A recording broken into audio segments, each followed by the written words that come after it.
வணக்கம். என்ன நேசிக்கின்ற அத்தனை உறவுகளுக்குமே இன்னொரு வீடியோ மூலம் உங்களை நான் தொடர்பு கொள்கிறேன்.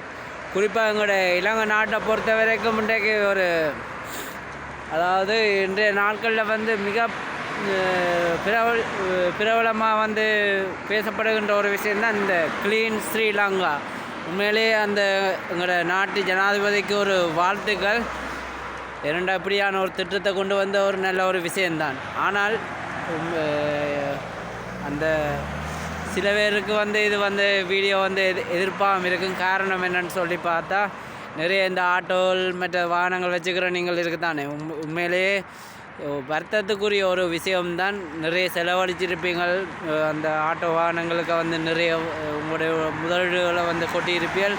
உண்மையிலே ஒன்றும் செய்யலாம். ஏனெண்டா ஒரு சட்டமன்று கொண்டு வரைக்க 190% அரசாங்கத்தால் ஒரு நாட்டில் சட்டம் கொண்டு வருது என்றால் அதுக்கு நாங்கள் ஈடு கொடுக்கத்தான் வேணும், அதுக்குரிய ஒத்துழைப்பையும் கொடுக்கத்தான் வேணும். ஏன்னா 190% சொன்னாண்டா மிச்சம் 10% அது சில நேரங்களில் தோற்கடிக்கக்கூடிய வாய்ப்பும் இருக்குது. குறிப்பாக இந்திய நாட்டை பொறுத்த வரைக்கும் ஜல்லிக்கட்டுன்ற விஷயத்தை இந்திய அரசு தடை செஞ்சிருந்தது. ஆனால் அதுக்கு இப்போ அங்கே உள்ள நாடாளுமன்றத்தில் மிக பெரும்பான்மையோடு தோற்கடிக்கப்பட்டு, ஆனால் மக்கள் போராட்டம் செஞ்சு அந்த ஜல்லிக்கட்டை திருப்பி கொண்டு வந்தார்கள். அதே மாதிரி தான் நான் இப்போ சொல்ல வர்ற விஷயமும் ஒரு சில 10% அரசாங்கத்தால் கொண்டு வர்ற திட்டங்கள் சில இது தோற்கடிக்கக்கூடிய ஒரு சந்தர்ப்பம் இருக்குது. சரி, விஷயத்துக்கு வர்றேன். இந்த க்ளீன் ஸ்ரீலங்கான்ற பொறுத்த வரைக்கும் உண்மையிலே வரவேற்கத்தக்க ஒரு விஷயந்தான். உண்மையிலே யூரோப் நாட்டை பொறுத்த வரைக்கும் ஒரு வாகனத்துக்கு கூட இந்த சோதனைகள் மற்றது இந்த அலங்காரங்கள் எதுவுமே இருக்கக்கூடிய ஒரு சந்தர்ப்பம் இல்லை. இப்போ நிறைய பேருக்கு அந்த விஷயம் தெரிஞ்சிருக்கும். அதை விட இன்னொரு விஷயம் நான் சொல்ல வர்றேன். உண்மையிலேயே இப்போ எங்களோட இலங்கை நாட்டுக்கு ஒரு நல்ல ஒரு ஜனாதிபதி கிடைச்சிருக்கிறா. அதை விட நல்ல தமிழ் எம்பி அதாவது பாராளுமன்ற உறுப்பினர்கள் நிறைய பேர் கிடைச்சிருக்கிறீர்கள். யாழ்ப்பாணத்தை அதாவது வட மாகாணத்தை பொறுத்த வரைக்கும் பாராளுமன்ற நல்ல ஒரு எம்பி மாதிரி கிடைச்சிருக்கிறீர்கள்.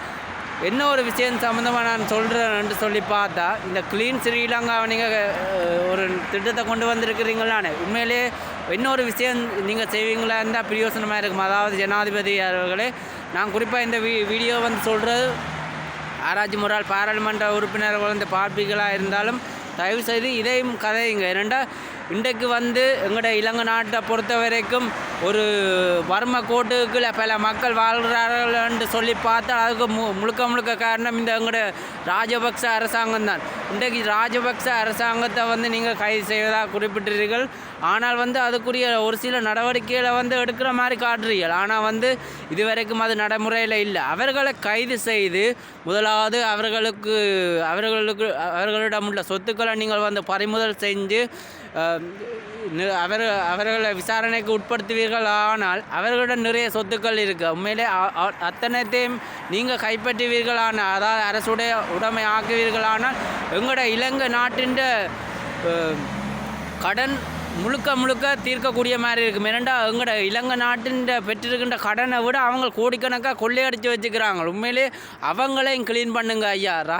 அதாவது எங்களோட பாராளுமன்ற உறுப்பினர்களை இந்த விஷயத்தை நீங்கள் அங்கேயும் கதையுங்க. ஏனெண்டா அவங்கள நீங்கள் க்ளீன் பண்ணுவீங்களா இருந்தால் எங்களோட நாட்டில் உள்ள வறுமைக்கோட்டுக்குள்ள இருக்கிற எத்தனையோ மக்கள் இன்றைக்கு சுதந்திரமாக ஒருவேளை உணவை சரியான முறையில் சாப்பிடக்கூடிய மாதிரி இருக்கும். உண்மையில் சொல்லி பார்த்தால் இன்றைக்கு எத்தனையோ நாடுகளில் முதலீடுகளை அவங்க முதலிட்டுருக்குறாங்க. காரணம் என்ன? அவளாம் மக்கள்கிட்ட கொள்ளையடித்த கொள்ளையல் இன்றைக்கு உண்மையிலே அவங்க ஆட்சியில் இல்லாட்டி அவங்களுக்கு ஆட்சின்றதே இனி தேவையில்லை. ஏன்னா அந்தளவு கொள்ளையடித்து வச்சுக்கிறாங்க.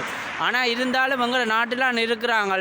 அவங்கள முதல் க்ளீன் பண்ணுங்கள் தயவுசெய்து. நீங்கள் இப்போ க்ளீன் பண்ணுற அதாவது எங்களுடைய வாகனங்கள் மற்றது ஆட்டோ அந்த இதுகளை க்ளீன் பண்ணுற மாதிரி அவர்களையும் நீங்கள் க்ளீன் பண்ணுவீங்களா இருந்தால் உண்மையிலே எங்கள் நாட்டை பொறுத்த வரைக்கும் பல இளைஞர் ஜோதிகளுக்கு அந்த பணத்தில் பல முதலீடுகளை செஞ்சு பல இளைஞர் ஜோதிகளுக்கு வேலை வாய்ப்பை கொடுக்கக்கூடிய மாதிரி இருக்குது. ஏன்னா அந்தளவு கொள்ளையடித்து வச்சுக்கிறாங்க. தயவுசெய்து இந்த விஷயங்களை வந்து பாராளுமன்ற உறுப்பினர்கள் நீங்களும் கதைங்க. இரண்டா மக்கள் வந்து உங்களை வந்து பாராளுமன்ற உறுப்பினராக வந்து தெரிவு செஞ்சுருக்கிறார்கள். மக்களின் சார்பாக கதைக்கிறதுக்கு தான் தயவுசெய்து உங்களை தெரிவு செஞ்சுருக்கிறார்கள்.